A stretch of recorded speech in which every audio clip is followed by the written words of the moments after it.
Welcome back to the deep dive. Today, we're tackling something pretty interesting, this blend of ancient Stoic philosophy, the mental resilience stuff. And modern finance. Yeah, Cold, hard cash. exactly.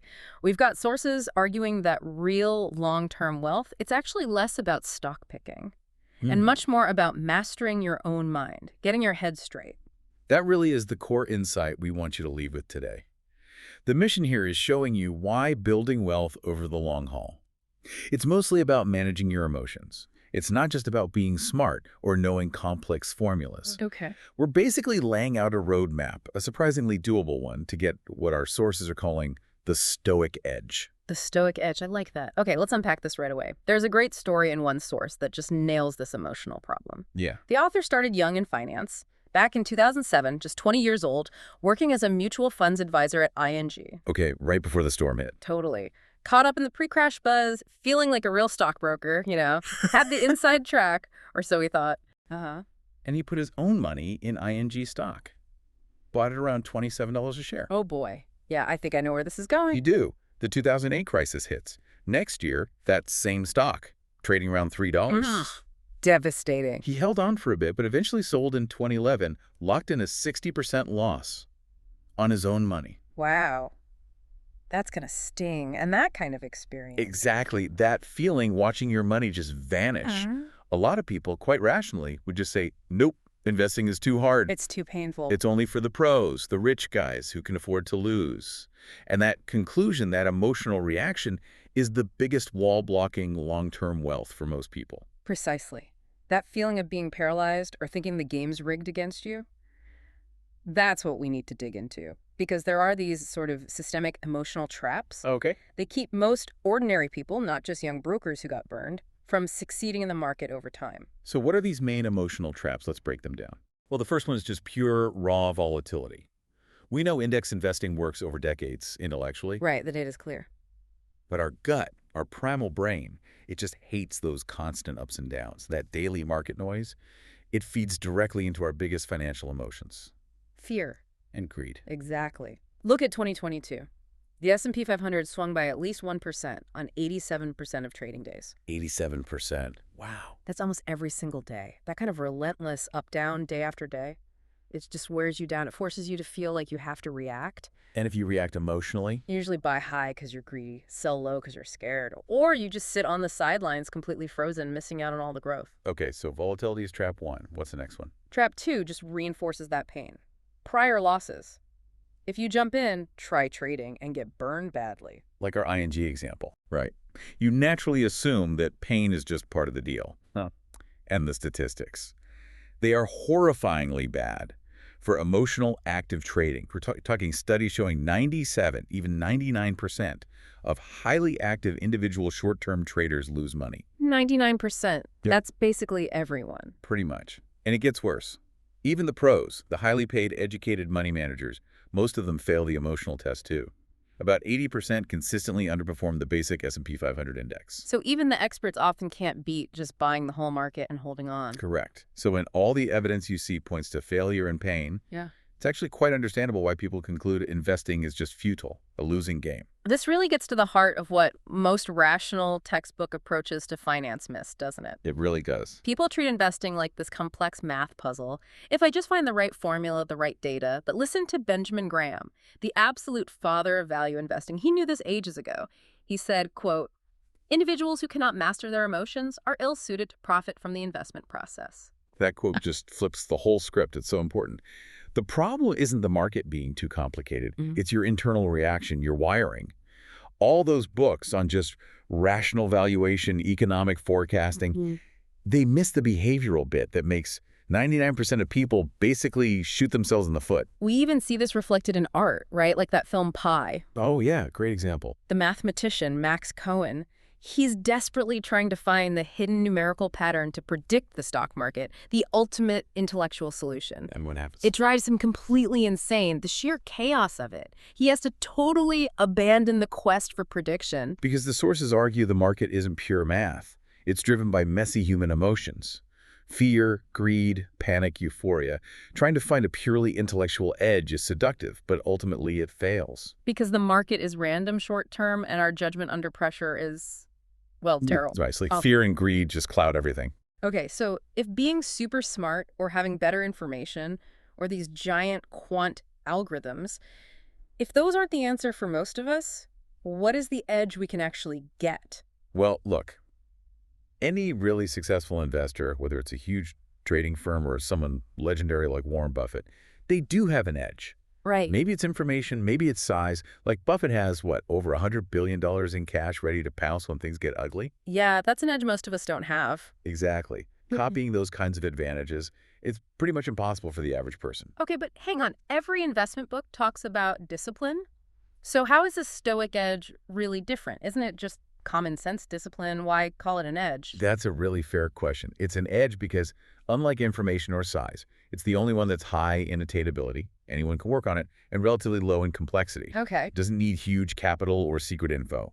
The Stoic edge is that mental advantage you gain when you manage your emotions so well that you just stop making the common mistakes everyone else makes out of fear or greed. Ah, so it's less about finding winners and more about not losing because of your own psychology. You got it. It's about protecting your sanity, which in turn protects your capital long term. So what's the core Stoic idea that makes this mental protection actually work? It boils down to the dichotomy of control. This is like the absolute bedrock mental framework. Okay, dichotomy of control. What does that mean? It means clearly separating what you can control from what you cannot. Yeah. We only control our own actions, our beliefs, our judgments, our choices. Right. We do not control external things, the economy, traffic, Yeah. what other people think. And critically for this discussion, the day-to-day or even year-to-year movements of your stock portfolio. Accepting that feels hard, but powerful. It is. Because accepting that reality cuts the psychological tie between you and the market's random noise. You stop taking it personally. It's interesting. The whole Stoic tradition seems to start with facing loss head on. Tell us about Zeno of Citium, the founder. His story really grounds this. Absolutely. Yeah. Zeno wasn't born a philosopher. He was a very wealthy merchant. Traded valuable purple dye across the Mediterranean. Big business back then. Okay. But then disaster. He lost literally everything, his entire fortune, in a single shipwreck off the coast of Athens. Wow, not just a market downturn, like complete wipeout. Total financial annihilation. Yeah. And it was that catastrophic loss that actually pushed him towards philosophy. He supposedly found a book about Socrates in a bookshop, was deeply moved, and asked the bookseller, "Where can I find a man like that?" And that led him to Stoicism. Well, he was pointed towards a Cynic philosopher named Crates. But Zeno's whole initial journey into what became Stoicism was driven by needing to cope with that immense pain, that external loss. He was seeking inner peace after outer ruin. That's fascinating. Stoicism starting not with abstract thought, but with dealing with financial devastation. Exactly, and that connects directly to building wealth today. Yeah. If you adopt this Stoic edge, this dichotomy of control, it essentially becomes a survival strategy for your sanity as an investor. How so? It allows you to keep investing consistently through your whole life, through crashes, booms, whatever, because you've already accepted that the market's outcome isn't ultimately up to you. Your job is just to stick to your plan. And that consistency, born from emotional detachment, that's the real edge. That becomes the compounding advantage over decades. It's huge. Let's make this more concrete. There's a great example of this kind of consistency winning out. Geraldine Weiss, often called the First Lady of Wall Street. Ah, yes, G. Weiss. Right. Back in the 1960s, Wall Street was incredibly misogynistic. She knew her investment newsletter likely wouldn't get a fair shake if they knew it was run by a woman. So what did she do? She used the pseudonym G. Weiss, took her gender completely out of the picture. Smart. Focused on the work. Totally. She just focused relentlessly on her methodology, her results, and showing up consistently year after year. For a decade, she just let the performance speak. Eventually. Eventually, the results were undeniable. She proved her strategy worked, shattered the biases, and gained huge credibility. The market ultimately rewards consistency and results, not who you are. Great story. Performance trumps prejudice given enough time and consistency. Okay, so we have Zeno accepting loss, Weiss showing consistency. How does someone listening right now translate this into actual practical steps? Let's get into these two laws of consistency you mentioned, drawing from guys like Epictetus. Right. So law number one is start small, Practicing indifference. This tackles that paralysis problem. Most people think, I need a big chunk of money to start investing. Yeah, like thousands. Not true. That misses the point. Investing is mostly about building a habit. So start small, like really small sums you won't miss, maybe just $50 a month. Okay. And automate that into something simple and diversified, like an S&P 500 index fund. But why so small? $50 isn't going to make you rich. Because the goal of that initial $50 isn't financial gain. It's emotional training. You're getting yourself used to the fluctuations of the stock market with money that doesn't cause you anxiety. Ah, I see. Epictetus, the Stoic teacher, told his students to practice indifference first with small things. Like, if your favorite ceramic cup breaks, accept it calmly. Okay. Once you can handle that minor loss without freaking out, then you can gradually practice accepting bigger things, like maybe a 15% drop in the S&P 500. You're building mental muscle memory when the stakes are low. So investing becomes mental conditioning, not just financial strategy. I like that reframe. Exactly. Which leads perfectly into law number 2. Make it automatic. Removing emotion. Okay. This is where you use simple technology to enforce that Stoic discipline we talked about. Set up automatic investments. Say $500 a month gets pulled from your bank account and goes straight into your index fund every single month, no matter what. So you take your own potentially panicked self out of the equation. Completely. You remove human judgment at the point of action.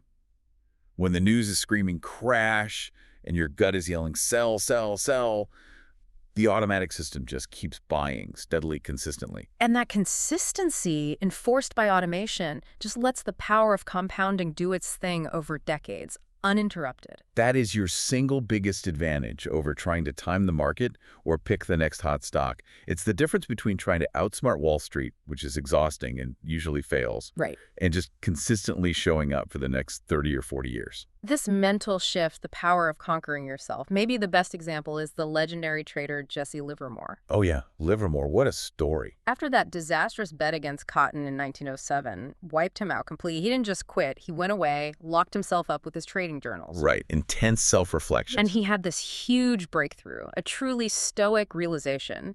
He wrote something like, I don't have to beat Wall Street. I have to beat myself, my emotions. Boom. That's it right there. That understanding that the real battle wasn't the chaotic market, but his own internal impulses, that is, the stoic edge in action.